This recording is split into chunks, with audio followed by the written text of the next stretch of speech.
Forensic psychology, the application of psychology to the legal system.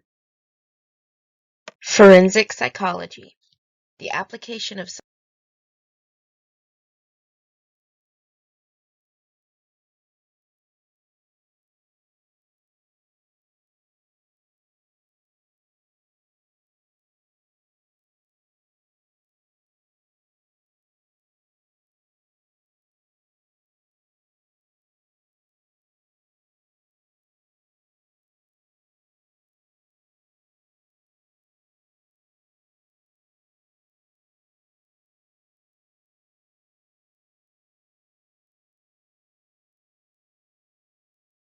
When most people think of forensic psychology, they think of it in the form of TV shows. However, reality and TV often differ. FBI psychologist Christian Bayer said, of all of the TV shows, Criminal Minds comes closest to depicting real-life forensic psychologists. However, it's not all crime fighting and action-packed, and while criminal profiling is a part of it, it is only a part of forensic psychology. It is not all of forensic psychology. Real forensic psychology focuses on research and investigation. Forensic psychologists work with the witnesses and give victims support.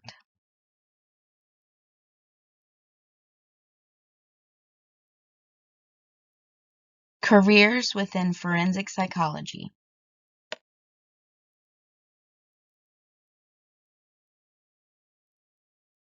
We'll go ahead and start with the most famous or most well-known, which is criminal profiler. It emerged in the 1970s and is most commonly portrayed in the media. Criminal profilers visit and analyze data from crime scenes. They study human behavior and characteristics, develop psychological profiles and reports, and work alongside police and provide testimony.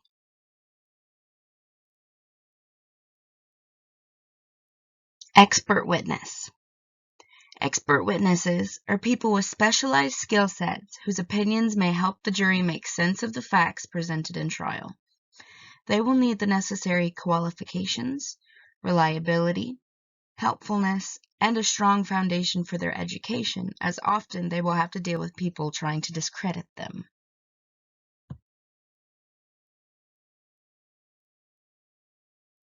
Trial consultant.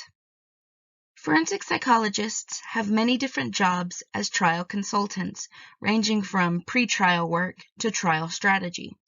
Duties may include overseeing jury selections, preparing difficult witnesses for depositions, providing lawyers with input, and preparing clients and witnesses for testifying at trial.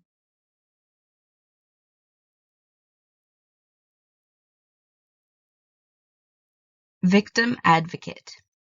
Victim advocates are there to support the victims of crime. Some duties are, but not limited to, emotional support, crisis intervention, assessment in victims and family members submitting statements to the court, intervention with employers, landlords, and creditors on behalf of victims, and assistance with safety planning.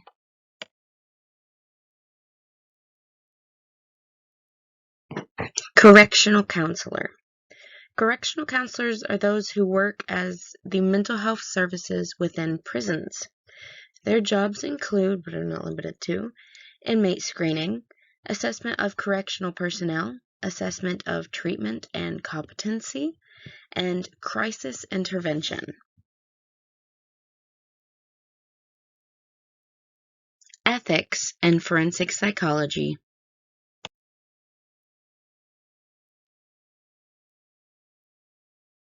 Like we have been learning, ethics are a big deal, and forensic psychology is no different. You have to have the competency and qualifications.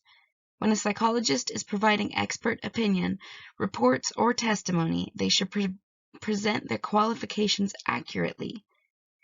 They must obviously do no harm. Confidentiality and consent are, as we have learned, and impartiality is extremely important to reach unbiased truth or verdict. Psychologists are supposed to step away from cases with people who they know. Research in forensic psychology.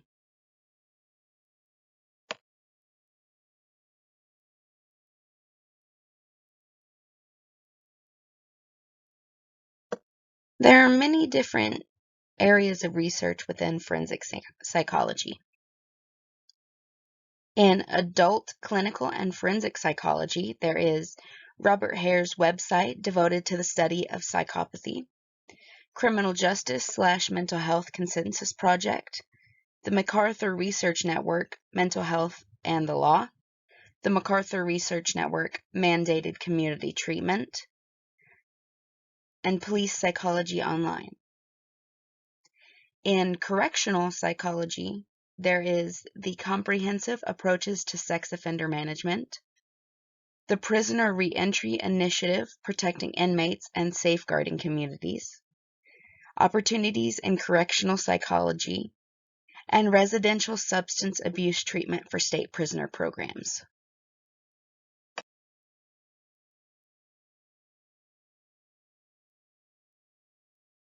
In jury decision-making, there is Jury Decision-Making Resource Guide, the Forsyte's Jury Instructions, Digital Evidence in the Courtroom, a guide for law enforcement and prosecutors, and Pattern Jury Instructions. In juvenile clinical and developmental psychology, there is the Center for Prevention of School Violence, Federation of Families for Children's Mental Health, Child Victims Act Model Courts Project, and the U.S. Department of Justice Office of Juvenile Justice and Delinquency Prevention.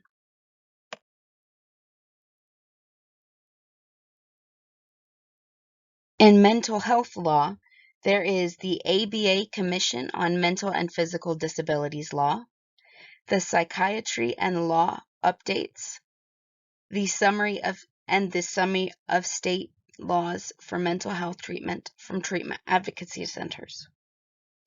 In witness memory, eyewitness identification, and child witnesses, there are the Child Witnesses to Violence Project, the UNI Eyewitness Identification, and the Laboratory Innocence Lost from PBS.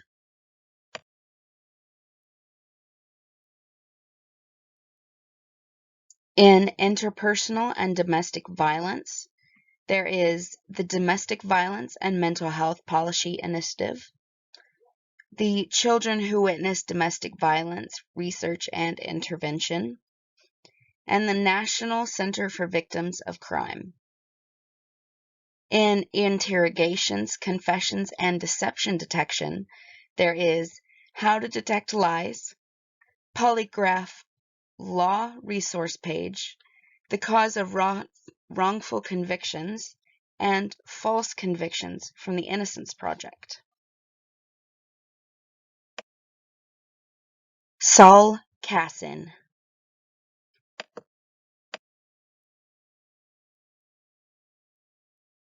I wanted to go with a forensic psychologist that was still alive and practicing today, so I chose Saul Kassin, who is an author. He has a PhD in personality and social psychology. He is a professor of psychology at the John Jay College of Criminal Justice in New York City. He is the past president of Division 41 of the American Psychology Law Society, and he pioneered the scientific study of false confessions.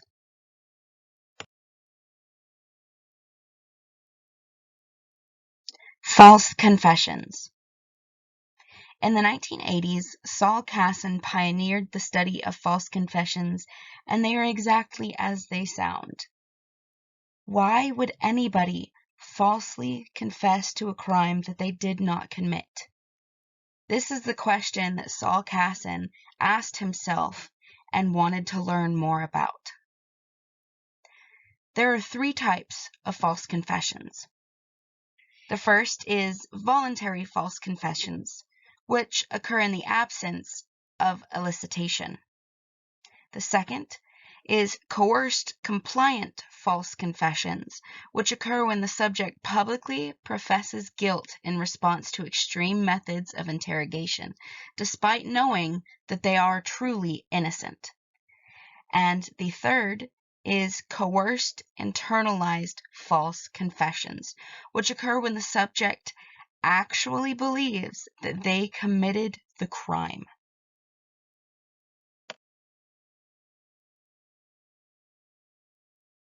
Due to his work, Saul Kassin has received many awards, some of which include the Presidential Citation Award from APA in 2007 for his work on false confessions, the International Investigative Interviewing Research Group Lifetime Achievement Award in 2011, the APLS Award for Distinguished Contributions in 2014, the American Psychological Association Award for Distinguished Contribution to Research and Public Policy in 2017, the European Association of Psychology and Law Award for Distinguished Lifetime Contribution in 2017, and the Association for Psychological Science James McKeen Cattell Lifetime Achievement Award for Applied Research in 2021.